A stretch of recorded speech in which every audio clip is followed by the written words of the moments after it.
Scientific method exam. Yay! You guys have been doing science for about 2 weeks now. I know not all of you were with me the whole time, but you still should have been paying attention whether you were in my class or not, which means you should still be at this point. Guess what? We're going to review it. So if you haven't been paying attention, I highly suggest you start now, okay? Scientific method exam, there are only 5 slides. Trick is, each slide has a little bit of extra questions, all right? First slide says, put the 5 steps of the scientific method in order. You guys, the numbers 1 through 5 are already here, and all of your options are already here. There are 5 steps, we need to put them in order. What is the first thing we do in the scientific method? Do we analyze the results? Nope, can't analyze the results if you don't know the results yet. We don't have any results, we just started. Do we draw a conclusion? Nope, that would mean making a decision. We can't do that before we even start anything, right? What about ask a question? Yeah, science is all about asking questions. If you are asking questions, you are a scientist because you're trying to find out more about the world around you. So the first step in the scientific method, oops, Miss Farmer got her bad markers today, is ask a question.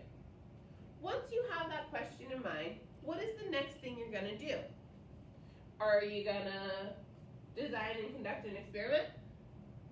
That would be a really good guess. But first, you have to decide what you think is gonna happen. So you need to form a hypothesis. Form what you think is going to happen as a result of the question you're asking. So the second step is form a hypothesis. And then what? Are we ready to draw a conclusion yet? Nope. We have a question and we have what we think is going to happen, but we can't draw a conclusion until we do everything else. That was a hint. So, what's next? Analyze the results? Nope, we have no results. We haven't done any experiment yet. So we have a question, we have a hypothesis. Now is when we design and actually conduct our experiments to see if we are correct or not. So, step 3 is conducting experiments and designing them. What do we do after this?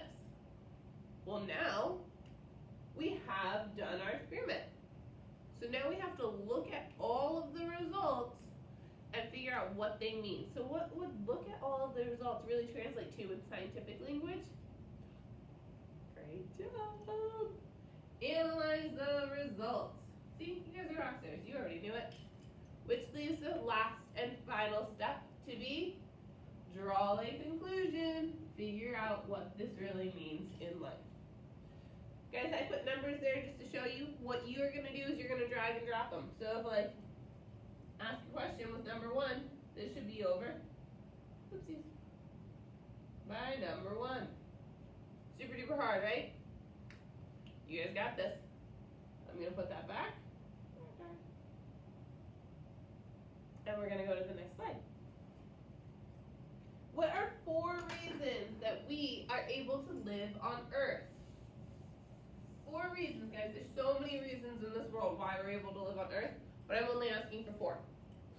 So, can you think of any? I'm going to give you a few seconds. You try to think of 1 reason. While I give you that time, I'm just going to go get a drink of water.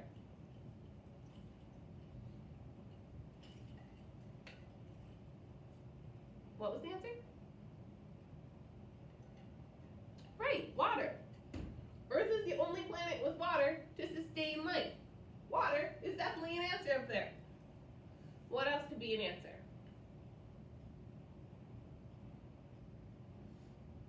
How about the distance from the sun?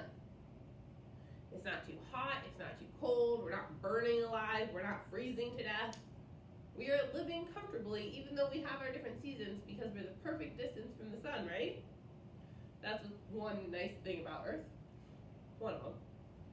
So we got water, we got distance from the sun. What's that thing that keeps us on the ground? I can't just like jump up and float away. Why not? Gravity. Gravity keeps us grounded, and it's not, there's other planets where gravity is so strong that you couldn't even stand upright. but we're standing up pretty good. This is the perfect amount of gravity that keeps us on the earth. We're not floating around like weirdos, but we're also not being crushed to the ground because of how strong the gravity is. All right, so we got water, distance from the sun, gravity. Can you think of any others?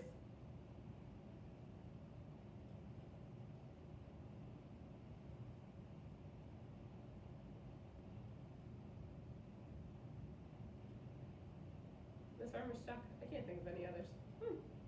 I had others yesterday. If you get stuck, what can we do? You can go back into the lessons in science and check it out and see what else we're missing. I'll get back to you if I think about it. Distance from the sun, water, gravity.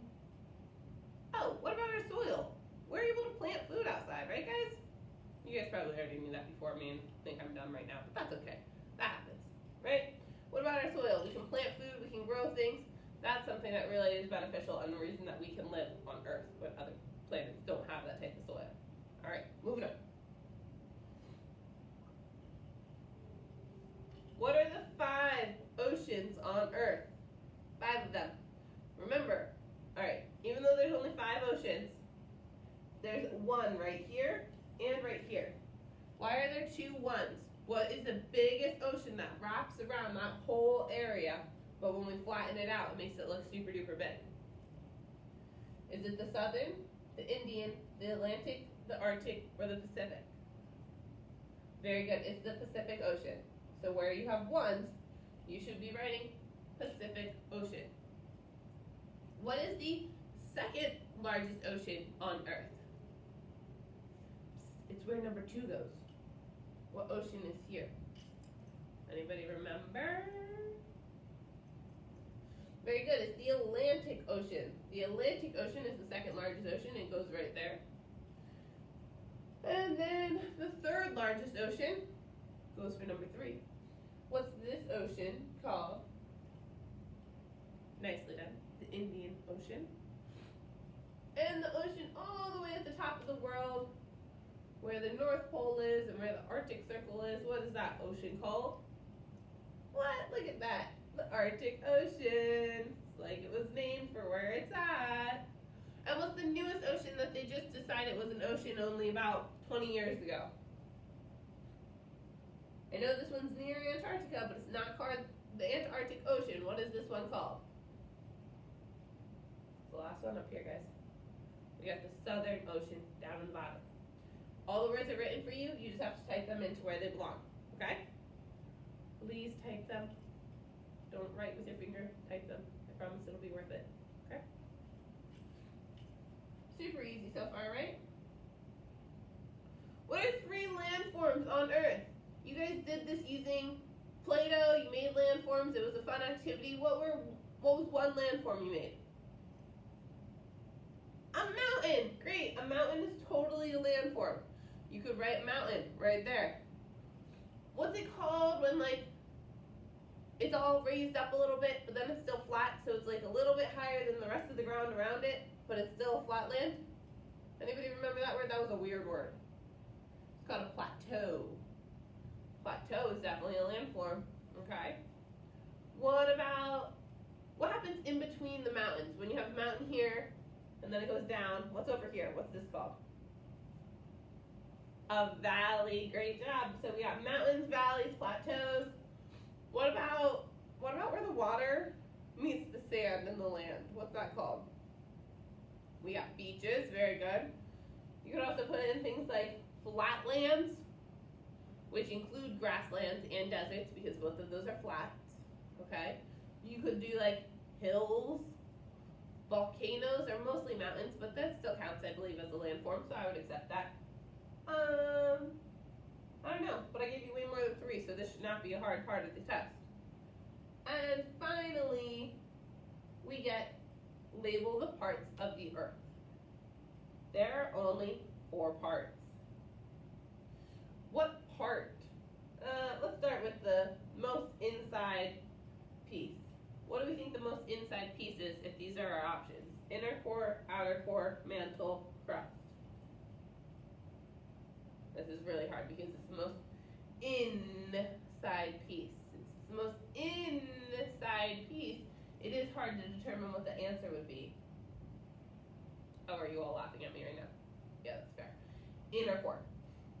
The inner core is the most inside piece, right? What comes after or outside of the inner core? Yeah, guys, this is hard, right? What comes next? The outer core would be actually over here on this line. It's the orange part. So we got the inner core, and then the outer core, right? And then what's this red part? This is where like lava comes from, and it's called the mantle. Very good, because lava is originally called magma because it comes from the mantle. And what's the outside part where we can like walk on and build things and do things like that?